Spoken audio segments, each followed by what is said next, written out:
ஆண்டவராகிய இயேசு கிறிஸ்துவின் நாமத்தினாலே உங்கள் யாவருக்கும் அன்பான வாழ்த்துக்களை நான் தெரிவித்துக் கொள்கிறேன். மற்றொரு இனிய காலை பொழுதில் உங்களை சந்திப்பதில் மிகுந்த மகிழ்ச்சி. இந்த நாள் உங்களுக்கு இன்பமான ஒரு நாளை அமைவதாக.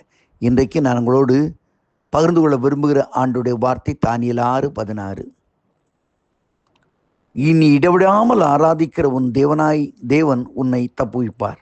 நீ இடைவிடாமல் ஆராதிக்கிற உன் தேவன் உன்னை தப்புவிப்பார்.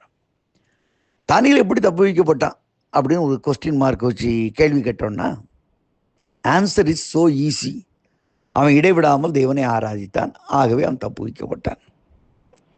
இன்னைக்கு வாழ்க்கையில் நிறைய பிரச்சனைகள், நிறைய பாரங்கள், நிறைய கவலைகள் இருக்க உண்மைதான். ஆனால் இதிலிருந்து கர்த்தர் உன்னை விடுவிக்க விரும்புகிறார், உன்னை காப்பாற்ற விரும்புகிறார். என்ன செய்யணும்? தானியேல் இடைவிடாமல் தேவனை ஆராதித்தான். ரொம்ப அழகாக சொல்லுது. தேவனை எப்பொழுதும் துதித்து கொண்டே இருக்கணும், ஆராதித்து கொண்டே இருக்கணும். சும்மா முறுமுறுத்துக்கிட்டு இருக்கக்கூடாது. என்ன ஆண்டவர் எனக்கு செஞ்சிட்டாரு, நான் என்ன பண்ண போகிறேன்? ஒரு ஆராதனை வீரனை அல்லது துதிக்கிற ஒரு மனுஷனை சீக்கிரத்தில் வீழ்த்தவே முடியாது, இல்லைங்களா? அவன் செய்கிறது ஒருவேளை கிறுக்கு காரியம் போல இருக்கலாம். அன்னைக்கு தாவீது தன் எதிரிகள் கையில் பிடிபட்ட ஒரு நிலைமை வரும்போது தன்னை ஒரு பைத்தியக்காரனை போல காமிச்சுக்கிட்டான். ரொம்ப பயங்கரமான ஒரு பைத்தியக்காரனை போல நடிக்க ஆரம்பிச்சிட்டான். ராஜாவும் அதை நம்பி, இந்த பைத்தியக்காரனை ஏன்ட்ட கொண்டு விட்டீங்களாப்பா, நான் என்னப்பா என்ன பண்ணேன்னு சொல்லி அவர் துரத்தி விடுறாங்க. உடனே அவன் சொல்கிறான், சங்கீதம் 34 முன்னாடி உள்ளதை வாசித்து பாருங்க. கர்த்தரை எக்காலத்திலும் ஸ்தோத்தரிப்பேன், அவர் துதி எப்பொழுதும் என் வாயிலே இருக்கும். ஒரு ஆராதனை வீரனை, ஆண்டவரை துதிச்சுக்கிட்டு இருக்க மனுஷனை எந்த காரியங்களும் தடை செய்ய முடியாது. வாழ்க்கையில் ஆசீர்வாதம் வேணும்னா எப்பவும் பிரைஸ் தி லார்ட், கர்த்தருக்கு ஸ்தோத்திரம், கர்த்தருக்கு ஸ்தோத்திரம், அல்லேலூயா என்று சொல்லிக்கிட்டே இருந்து போங்க. நீங்கள் துதிக்க துதிக்க துதிக்க கர்த்தருடைய கிருபை சூழ்ந்து கொள்ளும். வேதவசனம் சொல்லுங்க, இஸ்ரவேலின் துதிகளுக்குள்ளே அவர் வாசமாயிருக்கிறார். அப்போ ஆராதனை வீரனை எங்கே தூக்கி போட்டாலும் அவன் மேலே வந்துடுவான், மேலே வந்துடுவான். எந்த பள்ளத்தாக்கில் போட்டாலும் மேலே வந்துடுவான். அக்கினியில் தூக்கி போட்டாங்க சாத்ராக், மேஷாக், ஆபேத்னோங்கிற வாலிபரில். தானியேலுடைய குடுவையில் அது தூக்கி போட்டாங்க. என்ன ஆச்சுது? அவங்க 3 பேரை போட்டால் 4 பேரை கர்த்தர் அங்கே வர்றாரு. இன்னைக்கு உங்கள் வாழ்க்கையில் உங்களை தப்பு வைக்க ஆண்டவரால் முடியும். ஆனால் நீங்கள் முறுமுறுத்தீங்கன்னா ஒன்றுமே நடக்காது. இன்னைக்கு ஒன்று பண்ண முடிவெடுங்க. ஆண்டவரே, நான் உண்மை ஆராதிப்பேன், மரணமானாலும் ஜீவனானாலும் நான் உண்மை தொழுது கொள்வேன்னு ஒரு தீர்மானம் எடுங்க.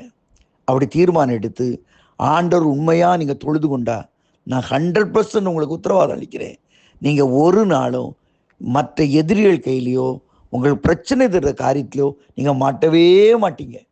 எங்கே தூக்கி போட்டாலும் கர்த்தர் உங்களை விடுவித்து வெளியே கொண்டு வருவார். உன்னதமானவருக்கு உன் பொருத்தங்களை செலுத்தி ஆபத்து காலத்தை அவர் நோக்கி கூப்பிடு, அவர் உன்னை தப்புவிப்பார் என்று வேதவசனம் சொல்கிறது. இன்றைக்கு ஒரு பொருத்தனையோடு தேவனை ஆராதித்து பாருங்கள், தேவனை துதித்து பாருங்கள். வேதம் சொல்கிறது, எந்த சூழ்நிலையும், அக்னியானாலும் சரி, சிங்க கவியானாலும் சரி, உங்களை ஒன்றுமே பண்ண முடியாது, ஒன்றுமே பண்ண முடியாது. ஈஸியாக நீங்கள் அதிலேருந்து வெளியே வந்துடுவீங்க. ஆராதனை வீரன் தடுக்க எங்கேயுமே அதிகாரம் இல்லை. தாவீது ஒரு பெரிய பலத்த ஆராதனை வீரன். ஆண்டவரை முழு பலத்தோடு அவன் துதிச்சான், நடனத்தோடு துதிச்சான். அதனால எவ்வளவு பெரிய சதிகள் வந்தாலும், வலைகள் வந்தாலும், அவனுக்கு எதிராக ராஜ்யங்கள் எழுப்பினாலும் அவனை மேற்கொள்ள முடியல. இன்னைக்கு உன் வாழ்க்கையில் அந்த வல்லமையை கர்த்தர் உனக்கு தர விரும்புகிறார். நீ ஒரு ஆராதனை வீரனாக மாறு. ஆராதனை என்றால் அர்ப்பணிப்பு. சும்மா ஏதோ துள்ளுது குதிக்கிற மட்டும் இல்லை, ஆண்டவருக்கு என்று அடிபணிகிற ஒரு வாழ்க்கை தான் ஆராதனை என்று சொல்லப்பட்டிருக்கிறது, இல்லையா? உங்கள் சரத்தை ஜீவ பலியாய் ஒப்பு கொடுங்கள், இதுவே நீங்கள் செய்யத்தக்க புத்தியுள்ள ஆராதனை என்று ரொம்ப அழகாக சொல்லுது. அப்போ இன்னைக்கு என் சரீரம் ஆண்டவருக்கு சொந்தம். அது நோய்க்கு சொந்தமானதல்ல, வலிக்கு சொந்தமானதல்ல, அல்லது பிரச்சனைக்கு சொந்தமானதல்ல, பாவத்துக்கு சொந்தமானதல்ல. தேவனை துதிக்கிற, தேவன் தங்குகின்ற ஆலயமாகிய ஆராதனை கூடம் தான் என் சரீரம் சொல்லுங்க. உங்கள் வாழ்க்கையில் போராட்டங்கள் நெருங்காது, வியாதிகள் நெருங்காது. ஏனென்றால் ஆராதனை வீரனை தப்பு வைக்கிறவர் ஆண்டவராய் கர்த்தர்.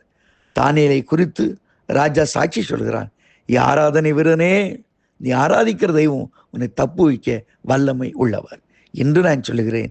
நீங்கள் உண்மையாய் ஆராதிக்கிற இயேசு கிறிஸ்து எல்லா நிலைமையிலும் உங்களை தப்புவித்து காத்து மாபெரும் ஆசீர்வாதங்களையும் நன்மைகளையும் உங்களுக்கு தருவாராக.